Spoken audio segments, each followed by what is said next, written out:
સ્વામિનારાયણ સંપ્રદાય પર દ્વારકા પીઠાધીશ્વર શંકરાચાર્ય સદાનંદ સરસ્વતીના આકરા પ્રહાર. કહ્યું, દશાવતારમાં સ્વામિનારાયણનું નામ ક્યાંય નથી આવતું. જે ધર્મની નિંદા કરે છે તે સંપ્રદાય જ નથી.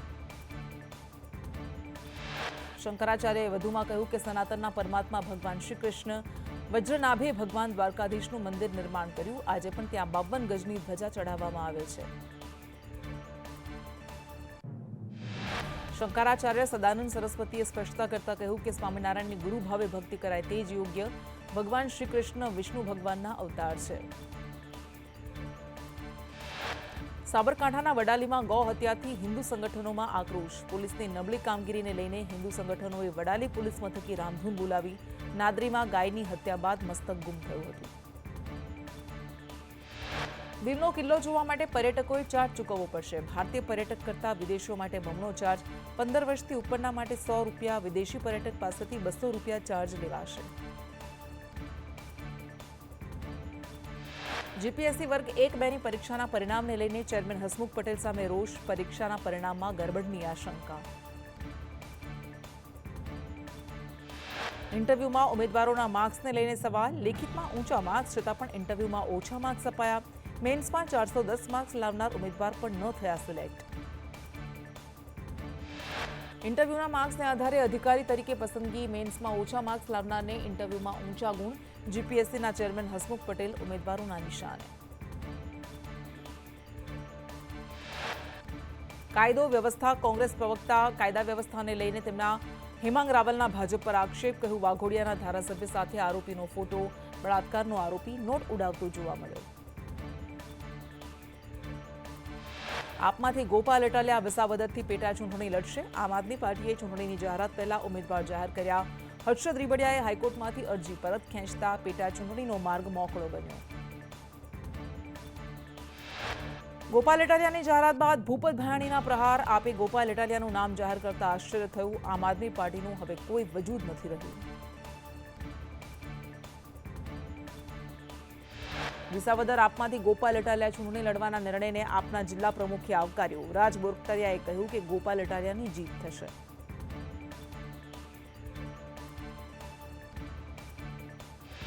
શિસ્તબદ્ધ કહેવાતી ભાજપમાં રાજકોટ જિલ્લા પ્રમુખ અલ્પેશ ઢોલરિયાએ ગોંડલ બેઠકની આગામી વિધાનસભાનો ઉમેદવાર જાહેર કરી દીધો. કહ્યું, જયરાજસિંહ જાડેજા મારો બાપ અને ગણેશ ચૂંટણી લડશે. ગોંડલના રાજકુમાર જાટના રહસ્યમય મોત કેસમાં પીએમ રિપોર્ટમાં શરીર પર માર માર્યાના નિશાન. ગુપ્ત ભાગે પણ ઊંડા નિશાન પડ્યા હોવાનો ઉલ્લેખ કરાયો. ઈજાના નિશાન તાજા હોવાનો પણ રિપોર્ટમાં ઉલ્લેખ.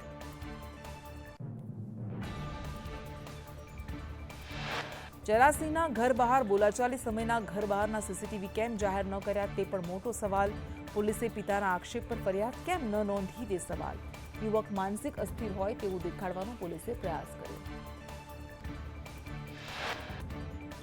ગોંડલમાં યુવક રાજકુમાર જાટના મોત કેસમાં પિતા રતનલાલ જાટે ઓડિયો ક્લિપ જાહેર કરી. કહ્યું, જયરાજ જાડેજાના ઘરે મારપીટના અધૂરા સીસીટીવી અપાયા. ફોરેન્સિક રિપોર્ટમાં લાકડીથી માર માર્યાનો ઉલ્લેખ.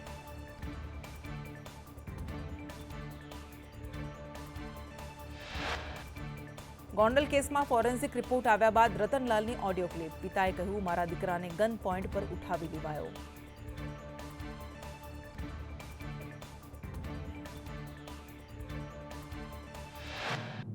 સુરતમાં જળસંચય જન ભાગીદારી અંતર્ગત કાર્યક્રમ યોજાયો.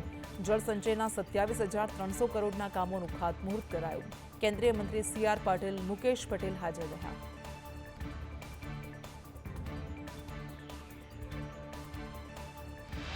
સુરતના કાર્યક્રમમાં ગૃહ રાજ્યમંત્રી હર્ષ સંઘવીએ કહ્યું કે catch the rain PM Narendra મોદીનો વિચાર છે. આવતા વર્ષે આપણે કરોડો લીટર પાણી બચાવીશું. સુરતમાં જળસંચય જન ભાગીદારી અંતર્ગત કાર્યક્રમ યોજાયો. આ કાર્યક્રમમાં કેન્દ્રીય મંત્રી CR પાટીલે કોંગ્રેસ પર પ્રહાર કર્યા. 70 વર્ષ સુધી કોંગ્રેસે બહેનો માટે કોઈ યોજના ન બનાવી.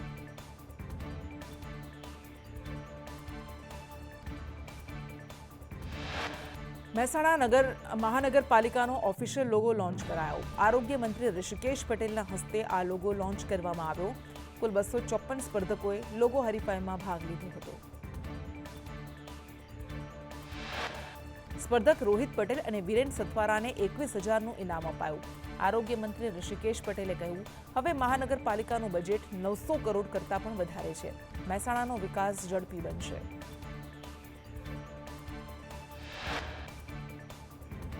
ગીર સોમનાથમાં ગેરકાયદે ટોલ ટેક્સ મુદ્દે હાઈકોર્ટમાં પીઆઈએલ દાખલ. ગીર સોમનાથમાં 40 કિલોમીટરના અંતરે 2 ટોલ ટેક્સ.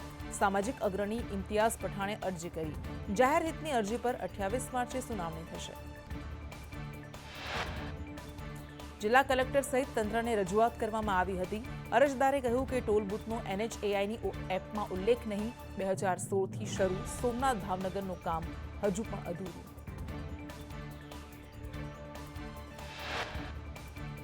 એક સિંહણ અને 8 સિંહ બાળનો વિડીયો વાયરલ. જૂનાગઢના બિલખા રોડ પરની ઘટના. સિંહણ અને સિંહ બાળે રાહદારીનો રસ્તો રોક્યો. મોરબીના જેપુર ગામ નજીક ગમખ્વાર અકસ્માત. 2 એસટી બસ, ટ્રક અને કાર 4 વાહનો એકસાથે અથડાયા. બસમાં સવાર 8 મુસાફરો ઇજાગ્રસ્ત.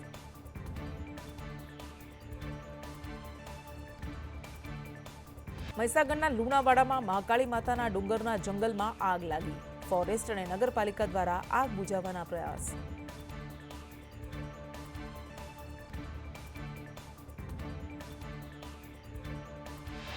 ગીર સોમનાથના સોનપર ગામે વાડીમાં આગ લાગતા દોડધામ. પીજીવીસીએલના ટ્રાન્સફોર્મરમાં શોર્ટ સર્કિટ થતા આગ લાગી. આગમાં વાડીએ બાંધેલ પશુ દાઝ્યા.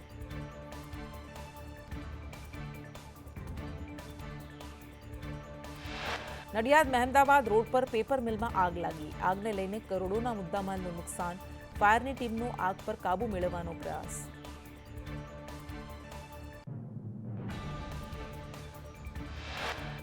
ધોરાજીમાં રેલવે ફાટક અંડરબ્રિજની કામગીરી માટે ખાડા ખોદ્યા. ખાડાની બાજુમાંથી વાહનો પસાર થઈ રહ્યા છે. અંડરબ્રિજની કામગીરીને કારણે ટ્રાફિક જામ થાય છે.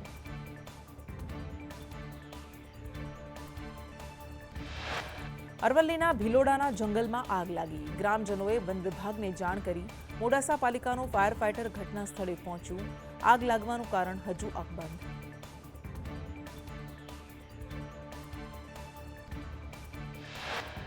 અમદાવાદમાં 353થી વધારે અસામાજિક તત્વોને ક્રાઇમ બ્રાન્ચની ઓફિસ લવાયા. પોલીસ કમિશનરે ઉચ્ચ અધિકારીઓ સાથે બેઠક કરી કાર્યવાહી કરવાના આદેશ આપ્યા.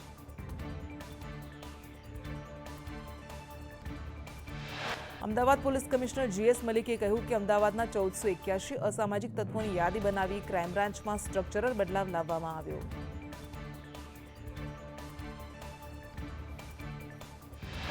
પોલીસ કમિશનરે કહ્યું, આ પ્રકારની કામગીરી દર રવિવારે કરવામાં આવશે. વસ્ત્રાલની ઘટનાના મુખ્ય આરોપીઓ જલ્દી પકડાશે.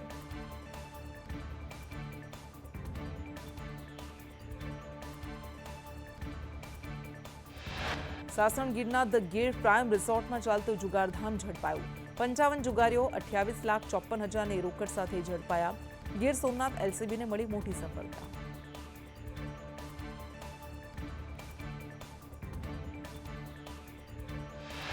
ગીરના સંગોદરા ચિત્રાવડ વચ્ચે આવેલા રિસોર્ટમાં પકડાયેલા જુગારીઓ મહેસાણા અને કડીના. જુગારીઓ પાસેથી 70 મોબાઈલ, 4 બોટલ દારૂ, 15 ગાડીઓ સહિત 2,34,34,00,000નો મુદ્દામાલ જપ્ત.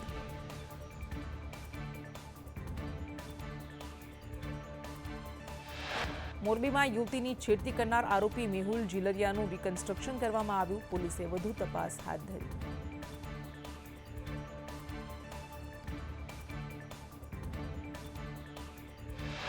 તાપીમાં મીઠાઈના વેપારીએ યુવતીની છેડતી કરતા ચકચાર. ભારત સ્વીટ માર્ટના વેપારીએ યુવતીની છેડતી કરી. છેડતી અને એટ્રોસિટી હેઠળ ગુનો દાખલ કરાયો.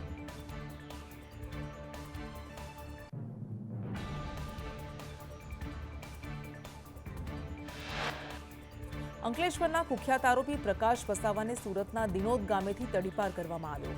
પ્રોહિબિશનના ગુનામાં સંડોવાયેલો હતો આ આરોપી. અંકલેશ્વર B ડિવિઝન પોલીસની કાર્યવાહી.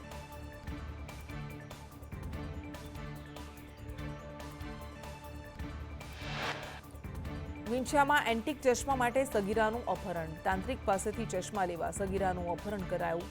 1 મહિના થતા છતાં પણ સગીરાનો પોલીસ શોધી નથી શકી. સગીરાને વિધિ માટે સગીરાને ભુવા પાસે અપહરણ કરીને લઈ જવાઈ. પોલીસે 4ની ધરપકડ કરી, 1 ફરાર.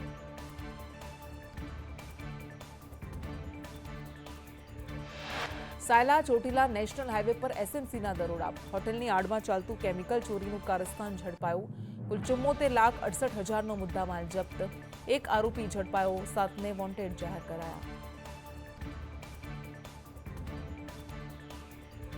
રાજકોટમાં અસામાજિક તત્વો વિરુદ્ધ કડક કાર્યવાહી, ક્રાઇમ બ્રાન્ચમાં 200થી વધુ અસામાજિક તત્વોની ઓળખ પરેડ, અલગ અલગ ગુનાઓના આરોપીઓનું ઇન્ટ્રોગેશન કરાયું.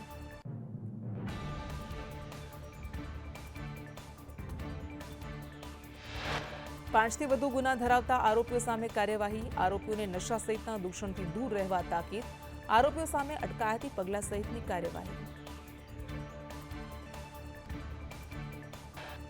જાફર ગોલ્ડનને પણ પોલીસે ભાન કરાવ્યું, જાફર ગોલ્ડન અને કરીમ ચીના બંને ભાઈઓ, ચીનાને પાસા હેઠળ સાબરમતી જેલ ખસેડાયો, ચીના સામે મારામારી, છેડતી, ખંડણી સહિતના ગુના.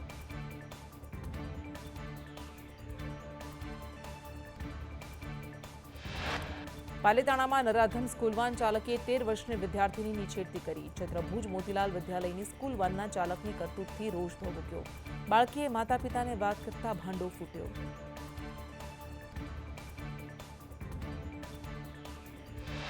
શાળા સંચાલકો સામે મામલો દબાવી દેવાના પ્રયાસનો આક્ષેપ કરાયો, જૈન સમાજના આગેવાનો સહિત ફરિયાદ નોંધાવી, નરાધમ જાહિદ કાજી સામે પોલીસ ફરિયાદ નોંધાઈ.